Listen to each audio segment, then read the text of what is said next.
প্রথমে বিএনপি, পরদিন এনসিপি ও জামাতে ইসলামীকে যমুনায় ডেকে কথা বললেন প্রধান উপদেষ্টা অধ্যাপক ডক্টর মোহাম্মদ ইউনূস। ত্রয়োদশ জাতীয় সংসদ নির্বাচনকে সামনে রেখে অন্তর্বর্তী সরকার প্রধানের সাথে তিনটি রাজনৈতিক দলের এই বৈঠককে দেখা হচ্ছে অতি গুরুত্বপূর্ণ হিসেবে। বলা যায়, নির্বাচনকে সামনে রেখে প্রধান উপদেষ্টার কাছে নিজেদের দাবি দাওয়া জানিয়েছে বিএনপি, জামাত ও এনসিপি। তিন দলের নেতারাই বৈঠক শেষে বেরিয়ে এসে নিজেদের কথা বলেছেন। তবে একটি বিষয় বেশ উপভোগ্য যে তিনটি দলই উপদেষ্টাদের নিরপেক্ষতা নিয়ে প্রশ্ন তুলেছে।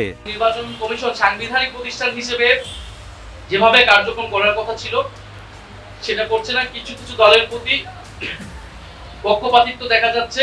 যারা উপদেষ্টা আপনার প্রতি আমাদের আস্থা আছে, কিন্তু আপনার কিছু লোক আপনার পাশে আপনাকে বিভ্রান্ত করে এবং কোনো একটা দলের পক্ষে কাজ করে।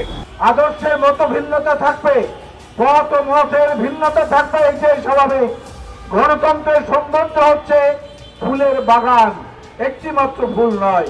বিএনপি অন্তর্বর্তী সরকারে থাকা বিতর্কিত উপদেষ্টাদের নির্বাচনের আগে চলে যেতে হবে। তত্ত্বাবধায়ক সরকার আর আসবে না, তাই এই সরকারকে শীঘ্রই তত্ত্বাবধায়কের ভূমিকা নিতে হবে। বিএনপি বিতর্কিত উপদেষ্টা কাদের বলছে, কারা তারা? ইঙ্গিতে স্পষ্ট যে এদের মধ্যে আছেন তথ্য উপদেষ্টা মাহফুজ আলম এবং স্থানীয় সরকার উপদেষ্টা আসিফ মাহমুদ সজীব ভুইয়া। এর মধ্যে প্রথম আলোতে খবর বেরিয়েছে, দুই ছাত্র উপদেষ্টা মাহফুজ আলম ও আসিফ মাহমুদ সজীব ভুইয়াকে সেপ্টেম্বরের মাঝামাঝি সময়ের মধ্যে পদত্যাগের পরামর্শ দেওয়া হয়েছিল অন্তর্বর্তী সরকারের শীর্ষ পর্যায় থেকে, কিন্তু তারা করেননি।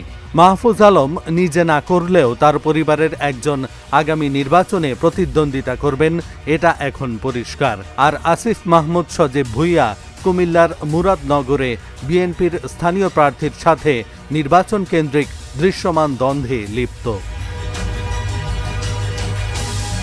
নাম সামনে না এলেও কয়েকজন উপদেষ্টার বিষয়ে আপত্তি আছে জামাত ও এনসিপির। উপদেষ্টাদের মধ্যে রাজনৈতিক দলের প্রতিনিধি আছে বলে আলাদাভাবে দাবি করেছে জাতীয় পার্টি ও গণ অধিকার পরিষদও। তাহলে প্রশ্ন ওঠে, অধ্যাপক ইউনূস এই উপদেষ্টাদের নিয়েই আগামী নির্বাচন করতে যাচ্ছেন?